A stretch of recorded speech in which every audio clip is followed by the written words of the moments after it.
안녕하세요. 저는 서울에 살고 있는 30대 후반의 여성입니다. 사실 제가 이렇게 보내는 사연은 남들에게 들려줄 정도로 좋은 사연은 아닙니다. 결과만 놓고 보자면 저는 이혼을 선택하면서 가정을 등지게 된 것이 맞으니까요. 저는 시어머니 때문에 그냥 사랑하는 남편을 포기했습니다. 제가 보내는 이 글은 그저 하소연일 뿐입니다. 누군가에게 속 시원하게 제게 일어났던 일들을 이야기하고 싶어서 이렇게 사연을 보내게 되었거든요. 이렇게 사연을 보내는 게 처음이라 조금 실수가 있을 수도 있는데 너그러 양해 부탁드려요. 저와 남편은 둘 다 바쁜 직장인이었습니다. 회사에 찌들려서 살다가 서로 만나서 힐링을 하는 평범한 사이였어요. 남편과 저는 같은 업종에 종사하지만 회사는 달랐어요. 하지만 저희가 종사하는 업종은 매우 좁은 편이라서 한 달이 건너면 다 아는 사이였어요. 저희 회사가 남편네 회사와 협업을 하기도 하고 그런 식으로 가까이 지냈죠. 저와 남편은 그렇게 일을 하면서 자연스레 만나다가 연애를 하게 되었고 결혼을 했습니다. 정말 많은 축하를 받으면서 말이에요. 저희 부부는 결혼을 하고 난 뒤에도 흔하고 바쁜 맞벌이 부부로 살아가야만 했습니다. 하지만 저희 부부 사이에 한 가지 약속이 있었어요. 아침 식사 시간은 꼭 지키기로 말이에요. 저도 남편도 야근이 잦은 업종에서 일을 하고 있기 때문에 점심은 당연하고 저녁조차 함께 못하는 경우가 대다수였기 때문이죠. 그래서 평일에 아침 시간만큼은 서로 얼굴을 보면서 밥을 먹기로 약속을 했어요. 그때 아침 인사도 하고 이야기도 하고 그러자고요. 남편도 흔쾌히 약속을 지켜주었죠. 그래서 저희 부부에게 주말이란 정말 황금 같은 시간이었습니다. 서로 일에 치이지 않고 피곤에 쩔지 않은 상태로 찰싹 붙어서 신혼의 기운을 낼 수 있는 날이 딱 주말밖에 되지 않았거든요. 그래서 뭔가 저도 남편도 암묵적으로 서로 주말은 웬만하면 시간을 비워둔 것 같아요. 토요일은 근처로 나들이를 가거나 그런 식으로 말이에요. 함께 공연이나 영화를 보러 가거나 맛있는 것을 먹으러 가거나 그런 식으로 말이죠. 그런데 그렇게 잘 지내다가도 어느 순간부터 토요일에 남편이 아침 일찍 어딘가로 나가더라고요. 처음엔 아침 일찍 가서 한 오후 3시쯤에는 집으로 들어오니까 친구라도 만나고 왔구나 하며 대수롭지 않게 넘어갔습니다. 저도 남편이 없으면 늦잠을 자면서 피로회복을 했고요. 그런데 어느 순간 정신을 차려보니 원래 저희 부부는 토요일마다 암묵적으로 데이트를 나갔고 일요일은 서로 집에서 뒹굴뒹굴거리면서 여유롭게 보냈는데 토요일마다 저 혼자 뒹굴거리며 늦잠을 자기 일쑤였고 남편은 토요일만 되면 누군가와 약속이라도 한 것 마냥 집을 나섰습니다. 이런 남편이 수상하게 느껴지지 않았다면 거짓말이었겠지만 워낙 연애라던 시절부터 제 속을 단 한 번도 썩인 적이 없어서 믿었던 것 같아요. 그리고 제가 어디 갔다 왔냐고 물으면 약속이 있었다고 당당히 대답을 해서 따져 묻기에도 조금 애매했고요. 그렇게 몇 달을 보냈어요. 처음엔 저도 묵묵히 남편의 행동을 지켜봤는데 정말 몇 달이나 지나도록 제게 누군지도 말하기 힘든 사람과 한 약속을 꼬박꼬박 챙겨서 나가는 모습이 퍽 얄밉고 어이가 없더라고요. 그래서 그런지 남편의 변화가 신경이 쓰일 만큼 점점 뚜렷해졌습니다. 처음엔 툭 까놓고 이야기를 하자고 해도 거부하더라고요. 그래서 저는 남편 뒤를 쫓기로 결정했습니다. 그렇게 남편을 쫓아갔죠. 그런데 토요일마다 가는 곳이 제 눈에 익숙한 듯 생각이 듦과 동시에 아는 곳이었습니다. 바로 저희 시댁이 거주하고 있는 동네였죠. 맞아요. 남편은 매주 토요일마다 시댁에 혼자 오는 거였습니다. 처음엔 나를 잘못 잡은 줄 알았는데도 다음 주에도 그 다음 주에도 또 그 다음 주에도 남편의 토요일 행선지는 다름 아닌 시댁이었습니다. 사실 저희 어머니께서 아들에 대한 사랑과 애정이 남다르십니다. 며느리 입장에선 골치가 아플 정도로 말이에요. 저는 시댁에 초인종을 눌러 들어갔고 그곳에서 토끼눈이 된 채로 절 빤히 바라보는 남편과 눈을 맞출 수 있었습니다. 어떻게 왔냐는 질문밖에 하지 못하더라고요. 그날을 기점으로 남편은 토요일 날 아침 더는 나가지 않았습니다. 다만 한 가지 변한 사실은 시어머니께서 직접 저희 신혼집에 방문하신다는 점이었죠. 미리 연락도 하지 않으시고 말이에요. 오실 때도 반찬거리를 만들어 온다든지 과일을 사온다든지 그런 식으로 양손에 뭐든 하나 들고 시아버지와 함께 신혼집에 오셨습니다. 시아버지는 전형적인 경상도 남자셔서 무뚝뚝하시거든요. 시어머니에게 끌려오는 기운이 휘몰아쳤죠. 처음엔 하나 있는 외아들이라 애틋하시구나 하면서 넘어갔습니다. 대수롭지 않게 생각했던 것 같아요. 그런데 점점 도를 지나치기 시작하시더군요. 점차 토요일마다 오시던 시어머니는 하룻밤을 자고 가시기 시작하시더니 결국 저희 신혼집의 가장 작은 방 한 칸을 차지하시기도 하셨습니다. 토요일에 시아버지랑 항상 같이 오셔놓고 시아버지만 집으로 돌려보내시고 본인은 머무르시는 거죠. 처음엔 하루, 그 다음엔 이틀, 그러면서 일주일 가까이 머무르신 적도 있었어요. 한창 불타는 신혼기간에 시어머니가 집 어딘가에서 한 자리 차지하고 있다는 것도 껄끄러운데 이것저것 간섭까지 하시기 시작하니 사람이 진짜 딱 미칠 것 같더라고요. 사실 시어머니들이 딸 같은 며느리를 원한다고 하지만 우리 며느리들은 잘 알고 있잖아요. 세상에 그런 관계는 존재하지 않는다는 사실을 말이에요. 주말은 더 이상 저희 부부만의 시간이 아니게 되었고 주말에도 출근하는 시간에 일어나서 아침을 차려드려야 했고 시어머니는 반찬을 한 입 먹으면서 맛평가도 한 줄씩 내뱉었죠. 처음엔 아들이 애틋해서 그렇겠다 하며 참다가도 솔직히 짜증이 났어요. 남편도 제 눈치를 슬슬 보면서 시어머니께 슬슬 돌아가셔야 되는 것 아니냐고 찔러보더군요. 그런데 시어머니는 본인이 신혼집에 머물러서 민폐를 끼친다는 생각은 전혀 하지 않으시고 제가 남편에게 속살거렸다면서 고래고래 소리를 지르며 화를 내고 현관문을 쾅 닫고 신혼집을 떠났는데 진짜 억울해서 미칠 것 같더라고요. 제가 참다 못해 남편한테 물었습니다. 대체 언제까지 저러실 작정이래? 어머님이 당신 장가 보내고 난 이후에 적적하신 것 알고 있고 당신 얼굴 보고 싶어 하시는 것 같아서 내가 이제껏 아무 말도 안 했어. 그런데 정말 해도 해도 너무하시잖아. 하면서요.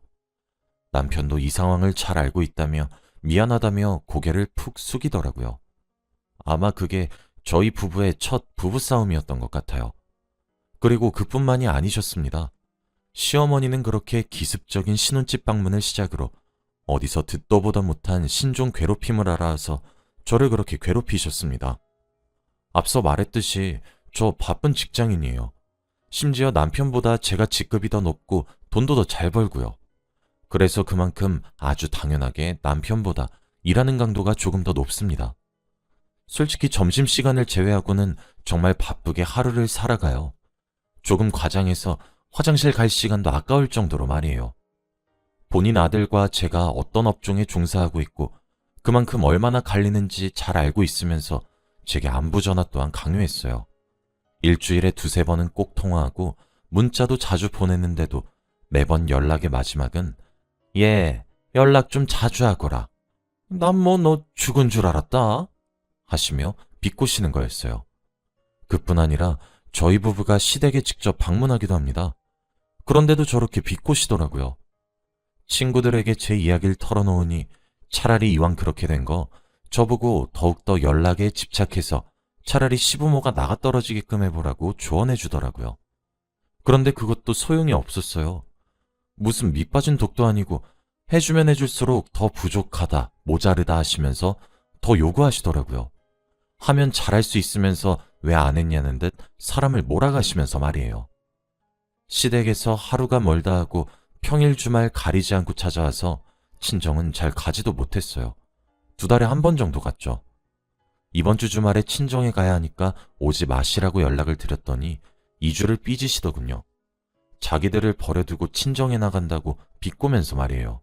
제가 본인들을 2달 가까이 거의 매일을 전화통을 붙잡고 연락을 하고 자주 만난 것이 기억이 나질 않나 싶었습니다. 그래도 뭐 어쩌겠습니까? 남편이 중간에 끼어서 미안하다고 제게 고개를 푹 숙이며 사과하면서 본인도 본인의 엄마가 유난스러운 것 알고 있어서 미안하다고 그렇게 저를 달래는데 이혼을 할 수도 없는 노릇이잖아요. 그리고 저희 남편은 사실 매우 다정한 편이라 어머님이 무뚝뚝한 전형적인 경상도 남자 시아버지보다 배 아파 낳은 자식에게 더 의지해서 그런 것 같기도 했거든요. 반강제적으로 납득을 완료하고 그렇게 시간을 보냈습니다. 어느새 정신을 차려보니 3년이란 시간이 흘러갔더라고요. 그리고 3년이란 시간 동안 제 속에 차곡차곡 화가 생기기 시작했죠. 남편도 이젠 될 대로 되라는 시기였거든요. 사실 제 직장보다 남편의 직장이 조금 더 빡빡한 편입니다. 회사 내에 규제된 뭐든 전부 다요. 그래서 신혼집을 남편 직장 근처에다가 구했어요. 그렇게 구해도 직장으로만 따지면 제 직장도 저희 친정에서 다닐 때나 신혼집에서 다닐 때나 시간은 엇비슷하게 흘러갔거든요. 그런데 문제는 저희 신혼집이 시댁 근처란 사실이 문제였죠. 가까워서 그런지 미친 듯이 찾아오고 이제 나의 비밀번호도 알고 계신지 사람이 있든 없든 혼자 들어와서 잘 쉬다가 집에 가시기도 하더라고요. 시어머니가요. 마치 우리 집이 별장인 것 마냥 말이에요. 근데 사람은 또 적응의 동물이라고 그 생활에 익숙해지게 되더라고요. 그러던 어느 날 저와 남편에게 새로운 생명이 찾아왔습니다. 하늘을 봐야 별을 딴다고 시어머니 눈을 피해 남편과 시간을 보내는 것도 진짜 힘들었는데 그 기적의 확률을 뚫고 축복이 저희 부부를 찾아왔더라고요. 남편도 막상 제가 아이를 가지니까 조금 변하기 시작했고 말이에요. 그런데 시어머니는 더 심해졌음 심해졌지 절대 덜하지는 않으시더군요. 정말 저는 여전히 아직도 심지어 지금까지도 이해가 전혀 되질 않는 부분인데 시어머니는 제가 임신을 했다는 사실을 알게 되자마자 시집살이를 시키기 시작했습니다. 그 이전까지 아예 시키지 않았던 것은 아니었지만 그래도 본격적으로 육체노동까진 시키지 않으셨어요. 제가 일을 하고 있기도 하고 남편이 막아주기도 했거든요. 그런데 정말 인터넷에서 볼 법한 시집살이를 짬뽕해서 제게 시키기 시작하더라고요. 뭐 밥을 갖다 줘도 저는 차갑다 못해 굳어서 딱딱해진 밥을 주고 남편에게 갓 지은 따뜻한 밥을 주고 그런 식의 소소한 시집살이부터 시작해서 굵직굵직하게는 제게 제기 그릇을 모조리 닦아놓으라고 명령을 하신다던가 그런 식이었습니다. 그런데 상식적으로 본인의 아들의 핏줄을 제가 임신했는데 그렇게 임산부를 괴롭히는 것이 맞다고 생각하시나요? 전 아니라고 생각하는데 시어머니께선 그게 아니었나 보더군요. 저도 감정이 있는 사람인지라 모욕감을 느꼈습니다. 그래서 이러지 마시라고 크게 소리를 질러서 으름장을 놓고 시댁을 나가버린 적도 있어요. 근데 그랬더니 2, 3일 정도 내내 남편에게 전화를 걸어서 통곡을 아주 대성통곡을 하시더라고요. 실제로 울고 싶은 사람은 저인데 말이에요. 자식 새끼 키워봤자 전부 소용없다고 아들 자식 귀하게 키워놨더니 며느리란 여자 편만 든다면서 네가 엄마인 나에게 어떻게 이렇게까지 홀대할 수 있는 것이냐면서 어찌나 서럽게 우시던지 남편도 제게 조금만 돌려서 말해달라고 부탁을 하는데 어이가 없더라고요. 저는 그렇게 속에 화가 차곡차곡 쌓여갔습니다. 솔직히 태교를 위해서 그런 부정적인 감정을 쏟아내고 싶진 않았거든요. 하지만 오히려 속에 그렇게 꾹꾹 담아두는 것이 화근이 되었던 것인지 그간의 시간 동안 받았던 스트레스가 화근이 되었던 것인지 유산을 하게 되었습니다. 병원에서는 제가 심적으로 스트레스가 무척 많은 상태여서 그런 것 같다고 하시더라고요. 그때 제 머릿속에 스쳐 지나가는 스트레스 유발자는 시어머니뿐이셨습니다. 솔직히 이혼을 해야 되겠다는 생각을 아이를 유산하고 난 뒤에 생각한 것 같아요. 그렇게 병원에 입원을 해서 누우면서 저는 나름 생각 정리를 시작했죠. 내가 남편과의 결혼 생활을 3년이 넘는 시간 동안 하면서 어떻게 살아왔는지, 그리고 시어머니와의 관계는 이제까지 어땠고 또 앞으로 어떻게 될지 이런 것들을 말이에요. 그런데 그때 어디서 문자 수신음이 들리더라고요. 소리를 따라 눈짓을 해보니 남편의 휴대폰이었습니다. 저는 아무런 생각도 하지 않고 문자 왔네? 무슨 문자지? 했고 남편의 휴대폰을 열어봤습니다. 그런데 그곳에 시어머니와 남편이 나눈 대화 내용이 고스란히 바로 뜨더라고요. 그리고 그 내용은 더 어이가 없었습니다. 엄마, 이제 그만 좀 하세요. 집사람 유산까지 했어요. 엄마, 나는 장모님이 연락을 하라고 쪼우지도 저한테 정말 잡다한 부탁조차 하지 않으세요. 엄마도 많이 했잖아요. 나 진짜 집사람 저렇게 누워있는 거 보면서 많은 생각 들었어요. 그러니까 그만 좀 해요. 너희 아빠도 나도 모든 걸 내려놨다 이미. 너희 둘이 지지든 볶든 알아서 잘 살았으면 좋겠구나. 2번 다시 간섭하지 않으마. 내가 언제 직설적으로 며느리한테 한 소리 했던 것 같니? 다 내 딸 같은 며느리였기 때문에 피가 되고 살이 되는 얘기를 해주었던 것 뿐이란다. 뭐 이런 내용들이었어요. 그런데 그중 가장 충격적이었던 대화가 있었죠. 나는 네 아내 별로 마음에 들지 않는데 제대로 식사도 하지 않고 먹는 족족 깨어내서 아이를 그렇게 굶기기만 하니까 애가 그렇게 가버리는 거다. 시부모를 모시는 것만 봐도 그래. 애가 전화를 자주 하기라니, 자주 찾아뵙기라니. 하늘 같은 시부모에게도 그렇게 하는데 자기 뱃속에 있는 아이한텐 퍽도 잘하겠다. 어디서 그렇게 모자란 애를 며느리라고 들여서는? 에휴, 라고 하면서 말이에요. 제가 기가 막혀서 그 문자를 보고 제 휴대폰을 꺼내서 비교를 해봤습니다.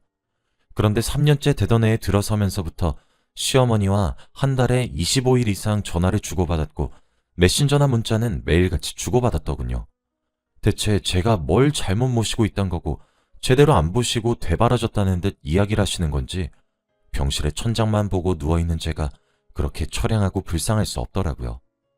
나름 회사에서 인정받으면서 살았고 저도 저희 부모님의 자랑이자 자부심이었는데 대체 내가 뭐가 못나서 이딴 취급을 받으면서 결혼 생활을 이어나가야 하는지도 모르겠고 그리고 중간에 끼인 남편은 왜 더욱더 제대로 된 대처를 하지 않는 건지 사람이 가장이 되었으면 중심을 딱 잡아야지 이리 치이고 저리 휘둘리는데 그 꼬라지를 보면서 내가 뭘 믿고 결혼했나 싶더라고요. 마침 병실 문이 열리며 남편이 들어왔고 저는 남편 얼굴을 향해 냅다 휴대폰을 던지면서 엉엉 울면서 소리쳤어요. 이혼해달라고 말이에요. 진짜 다 죽여버리고 싶다고 소리를 지르면서 말이에요. 남편은 제가 던진 휴대폰을 주어 화면을 확인하더니 사색이 되더군요. 그렇게 저는 남편에게 이혼을 요구했습니다. 이사를 하지도 않겠다, 이혼도 하지 않겠다. 그치만 너무 미안하다고 말을 하고 있는 남편을 보고 있으니 정말 한 톨의 전까지도 호도독 떨어지더라고요. 결국 저는 아이를 잃고 나서야 이혼에 대한 확신이 섰고 남편의 줏대없는 태도와 시어머니의 비정상적인 언행들을 근거로 삼아서 이혼소송을 하였습니다. 좀 더 노력하겠다는 남편에게 저는 3년 동안 두고 보면서 참았다고 하니 입을 꾹 닫으면서 미안하다고 하더군요. 결국 소송이 진행되기 시작하자 남편은 협의 이혼으로 방향을 돌리자고 했어요. 그래도 양심이 있었던 모양인지 재산을 제 명의로 돌려주겠다고 하더라고요. 미안해 여보. 나도 우리 어머니가 유별난 거 매우 잘 알고 있어. 그래서 더욱 미안해. 하지만 여보, 어머니에게 아들이 나 하나이듯 내게도 어머니가 나 하나여서 나는 당신이 원하는 대로 천륜을 끊지도 못할 거고 어머니가 난리를 치면 말릴 수는 있겠지만 당신이 원하는 대로 뒤엎진 못할 거야. 그러니까 당신이 원하는 대로 이혼을 할게. 대신 내가 몸만 나갈게. 그게 내가 당신한테 할 수 있는 유일한 속죄 같아. 라고 하면서 집과 차를 제 명의로 돌려주고는 깔끔하게 이혼을 했습니다. 지금도 가끔은 생각이 나긴 합니다. 저도 남편도 서로를 정말 끔찍히 사랑했거든요. 그래서 좋았던 그 시절이 떠오르기도 하고 그렇지만 다시 만날 생각은 추호도 없습니다. 그렇게 제 결혼 생활은 막을 내리게 되었죠. 사실 현명한 결정 같긴 하지만 그래도 미련이 많이 남긴 합니다. 시어머니는 나중에 모두 제 명의로 돌렸다는 사실을 알고 또 집이 떠나가라 난리를 치셨다고 하더라고요. 이런 생각을 하면 안 된다는 사실을 잘 알지만 참 얼른 화병이라도 나셨으면 좋겠어요. 여기까지가 제 이야기였습니다. 긴 이야기를 들어주셔서 감사합니다.